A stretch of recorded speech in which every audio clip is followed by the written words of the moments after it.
Here we go again, this time from the LA Times. No, lots of comics weren't racist. Stop listening to race hustlers. They know not of what they speak.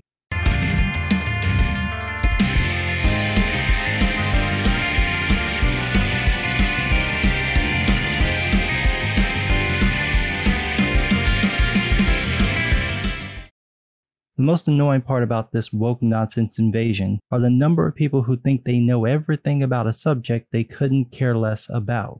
Enter LA Times staff writer Durrani Pineda, who penned a 16-word article with more fiction in it than any of the comics she mentions. I mean, baby girl didn't do any research. She was either contacted by one of the people in the article or told to write this by someone from the LA Times, and did the bare minimum needed to slap together a woke think piece claiming that the comic book industry is the most racist thing ever, all without presenting a lick of proof to back it up. The gist of the article is that but for a literal handful of comic book creators who just started making comics in the last decade, there have been no black characters, writers, artists, or editors working in comics. The comics industry is a bastion of whiteness, not unlike a typical progressive struggle session, trying to keep the darkest out lest we change the complexion of the industry. Never mind the numerous black writers and artists who've worked in the industry for decades, or the thousands of black fans, like me, who've read comics for decades, without anyone telling our monkey asses to get back on the porch. We don't exist. Black people weren't allowed in or around comics, which begs the question. If black people were kept out of the comic industry, we wouldn't know anything about it, so why would we want to make comics? That's the First Amendment questions Lil Miss Khaki can't answer because the answer would defy reality. She starts with this guy who created his own company, quote, "We have to show that we can pull a Tyler Perry as a community," Manuel Gatto, a president of Black Sands Entertainment, says in a recent video interview. The idea is that the bigger the company gets, the better the IP does, the more everybody wins, and we can fund our own projects ourselves because we have the experience, the expertise to do it. Yeah, you will, if your goal is to only appeal to 60-year-old church ladies, because those are literally the only people watching anything by Tyler Perry. He's made a ton of money, but he doesn't exactly have what you would call a diverse audience. He appeals to a very specific group of people, and everyone else, literally 99% of the country, simply knows his name. They've never watched one of his plays, shows, or movies. That's not a dig on him, just a plain observation. If you want a popular company, Tyler Perry ain't the one to copy. And this is for a very basic reason. Quote, "The Godoy's niche is a growing one. Indie comics by black artists, written for black families about black people, with a focus on tales from Africa before slavery. If we get this done," Godoy says, "we've proven that you no longer have to walk through the gate they built in order to get to the main stage. No, instead you dug a hole in the ground and you're trying to drill your way in from the bottom. You're trying to appeal to a niche audience. That's not the main stage. That's not even the opening act. That's the guy in the cubbyhole at Potbelly's with no hope of getting a record deal. Why you want to be that guy? Why are you shooting for such a niche thing as, quote, indie comics by black artists written for black families about black people? Don't white people read comics? Scratch that. Don't more whites than blacks read comics? Seems like it's really not a good idea to only appeal to one race with a forest bias marketing plan. And to prove that point, your show is designed to look like anime, which is very much not black. It's about black people, so you're gonna steal Japanese art styles. I'm not taking a shot at the dude. Honestly, I don't care.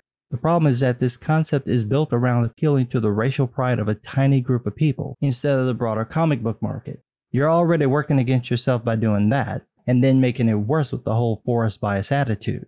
That forest bias attitude is a recurring theme in this article, and so is the racism that drives it. Quote, "But there are other genres on the rise, from romance and horror to black superhero reboots and musings on workaday life. In the dark fantasy adventure submerged by Vita Ayala, a girl embarks on a quest to find her estranged brother after he gets lost in a New York City subway. Ebony Flower's hot film explores black women's relationship with their hair. In Michelin Hess's..." The names just get more ridiculous. It's just, come on.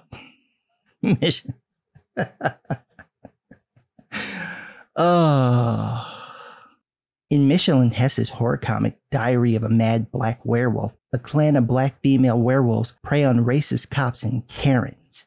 Riveting. Just riveting. Why don't you go and ask Chelsea Kane about how well hate comics sell? If you're having trouble finding her, just sift through the unsold copies of Maneater. She'll be at the bottom in a puddle of cat piss. None of those stories sound interesting, and the werewolf one is flat out racist.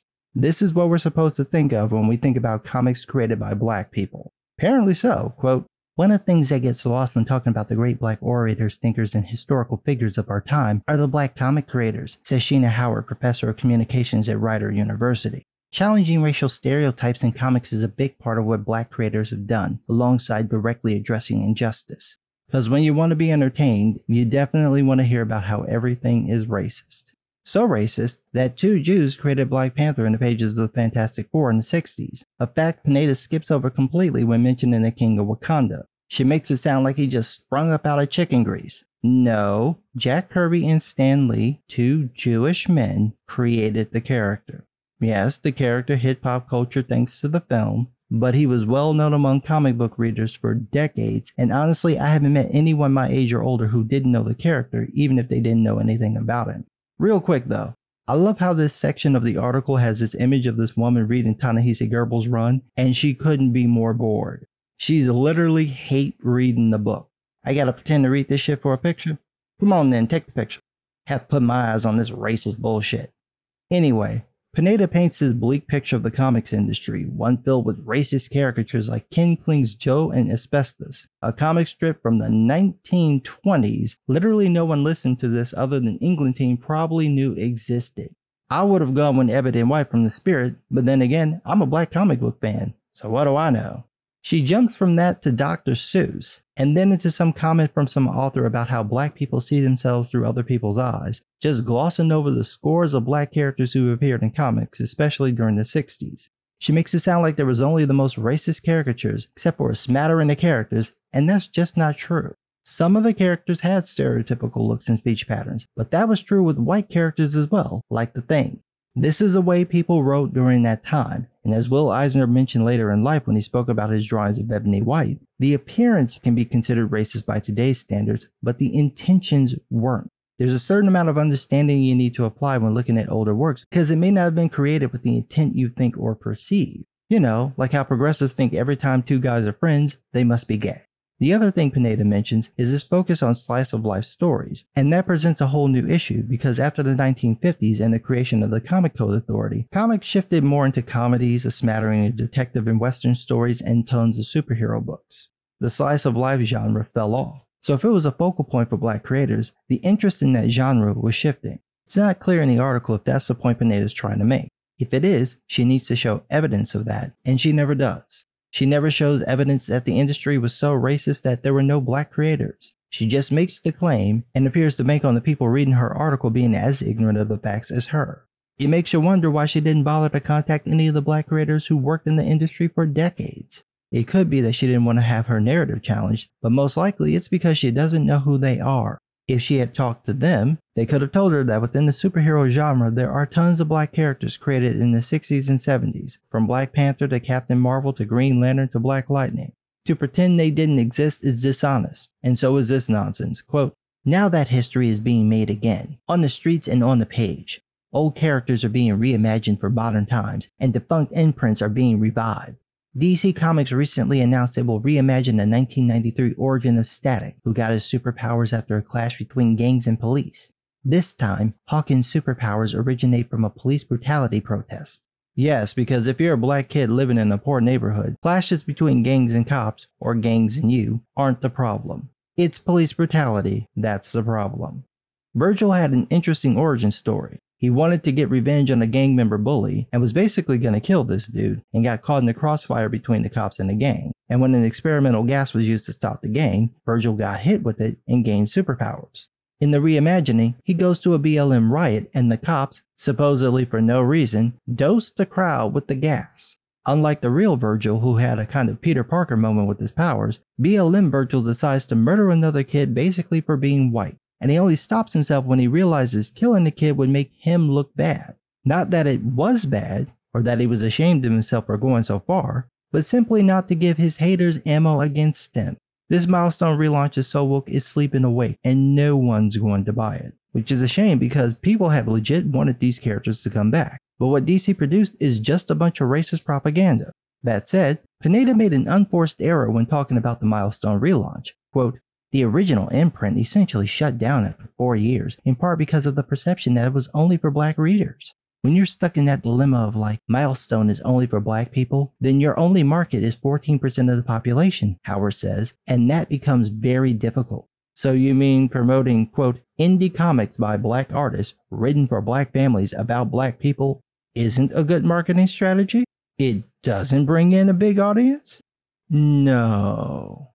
But listen to what Howard said.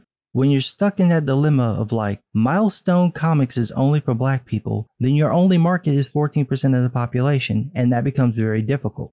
Well, who did that? Who made people think that? Where did people get the idea that Milestone Comics were only for black people? Could it have been from the creators themselves? Could it have been from the previous comics made by black people being billed as only for black people? Could it have been a very virulent strain of Afrocentrism in the 90s that literally told white people black created things weren't for them? Cause all that happened. I know, I was there. Don't let the voice fool you. I'm old, I was there. This was a very real problem for Milestone because it didn't just turn off white fans, who made up the bulk of the market, it also turned off non-white fans. It didn't help that within the company there were contradictory approaches, with some wanting to focus on promoting stories as stories, and others wanting to focus on race. Add to that DC Comics going full on Vince McMahon, keep it up, I'm a nigga, and it's shocking anything got published with all the craziness going on. The part that really hurt Milestone in the public view though was that these were black comics, so they either weren't for you or were lame knockoffs of real superheroes. Static was the only one to transcend that, and that was because of the show. Milestone is as clear an example of what not to do as it is what to do. And one of those is not even implying that your books are only for one race. That's a really, really bad marketing strategy considering that the bulk of comic book readers aren't black. Speaking of black, what race-baiting article would be complete without King Jigaboo himself, Fake Holiday, Kwanzaa Sajepo, government name Palacio Johnson. Quote, when Sajepo took a job in 2007 with DC Comics, he helped launch the webcomic imprint Zuda, prioritizing content from creators of color. Right, an imprint that was supposed to be an open contest in which creators submitted 5 to 10 pages that people could vote on for a month, meaning people who shelled out money for ads could basically buy votes, but even then, apparently Fake Holiday and the Zuda crew were specifically choosing winners based on race. They were also gypping those creators by having them sign contracts handing over the trademarks and licensing rights to their characters in perpetuity in all the known universe. This was actually in the contract. And when people complained about that, someone from Zuda, possibly Fake Holiday himself, told these creators that they would never create anything as successful as Superman or Batman, so they didn't need to keep their copyrights, trademarks, and licensing rights, and if they wanted to, they would never be successful. And since we're dealing in lies, here's a beautiful one. Quote, it closed 3 years later, but it made room for an idea that began percolating in his head more than a decade ago. What if only black people had superpowers? Well, that's not the story Fake Holiday told when he pitched Black to the public. He claimed he was inspired by so-called acts of systemic racism, particularly those of Trayvon Martin, which happened years after Zuda closed shop. And for those of you not familiar with Kwanzaa's propensity for bullshit, I give you Mark Waid's fluffer unfiltered. Quote, I grew up reading comics like X-Men, where these white characters are supposed to be outsiders. People call them analogs for minorities like black people, and I'm like, no, that's not accurate. When Cyclops and Jean Grey, spelled with an A, not an E, you fake comic book fan, take off their costumes at the end of the day, they're white. Nobody's pulling Wolverine over because he's driving a nice car. Well, Wolverine would never drive a nice car, but the cops would pull over Nightcrawler, Marrow, Anole, Beast, or Blink. You know, the mutants whose mutations make them stand out. You grew up reading the X-Men and forgot about all the mutants whose powers changed their appearance. And you're wrong. A running theme in X-Men, especially during Claremont's run, was mutants' fear of being outed and attacked. Scott, Jean, and Logan would and have been targeted out of costume because people have devices to detect mutants. They've literally been attacked at random in public by anti-mutant groups and sentinels, not once but dozens of times. Claremont also dealt with mutants who couldn't blend in. You ever heard of the Morlocks? Hell, this was a running thing with Nightcrawler and Kitty Pryde when she joined the team. She was scared of him because of the way he looked, which was Claremont showing that even people who experience bias can be biased themselves. I've read a fraction of Claremont's run and I know this. How can you claim you read the X-Men and miss this basic point? Hell, it's in the fucking cartoon. You don't know what the fuck you're talking about, and that's one of the many reasons you're so bad at writing stories. You have all this at your fingertips, and you still got it wrong. Speaking of which, Pineda claims that after Kwanzaa ran his Kickstarter for his comic Black, the book where only black people have superpowers, the movie offers came flooding in, and she cites the studio interest coming from the Black Panther film and Spider-Man Into the Spider-Verse, except those came out in 2018, and Fake Holiday's book was crowdfunded in 2016 and released in 2017. How do movie offers come from the success of films that weren't released yet? She also quotes some idiot who claims that these films debunk the straw man theory. Quote, "They debunk the idea that movies starring black-led superhero characters aren't profitable," says Francis Gateward. Really? Is that why they made Catwoman, Hancock, Steel, and 3 Blade films? What? I'm sorry, I'm a trifle deaf in this ear. Could you speak up? Oh, you're full of shit. Yeah, I already know that. She goes on, quote, "Disney/Marvel so grossly underestimated the film's potential that fans who wanted to purchase Black Panther merchandise couldn't find any. Bullshit. Black Panther merch was everywhere. Disney poured millions of dollars into marketing the film and made tons of merch. There was no deficit. It was either temporarily sold out or it hadn't been restocked yet." But I just love how she says this, and Pineda, the staff writer, doesn't bother to check this. There's no follow-up to ask how Francis knows this. It's just taking at face value, like every other bullshit claim made by the people she interviewed. The comic book industry is not racist, but many of the black creators claiming they want to sell comics are racist, and it's all over everything they do. If they're not writing anti-white screeds like Fake Holiday's Black, they're doing the FUBU shit or making every story revolve around race and politics. Most people don't buy comics to be lectured, insulted, or demonized.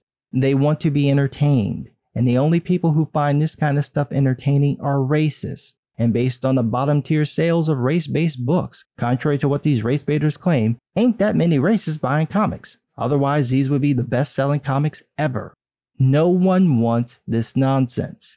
The small number of people interested in this topic isn't enough to justify making the books, let alone printing and shipping them. You're just not bringing in a massive audience doing this, and it's because you are the racist. Not the fans, not the market, you. If you see everything through the lens of race, and you never see anyone as a person first, you are a racist, and no one wants what you're selling. But what do I know? I'm just some guy.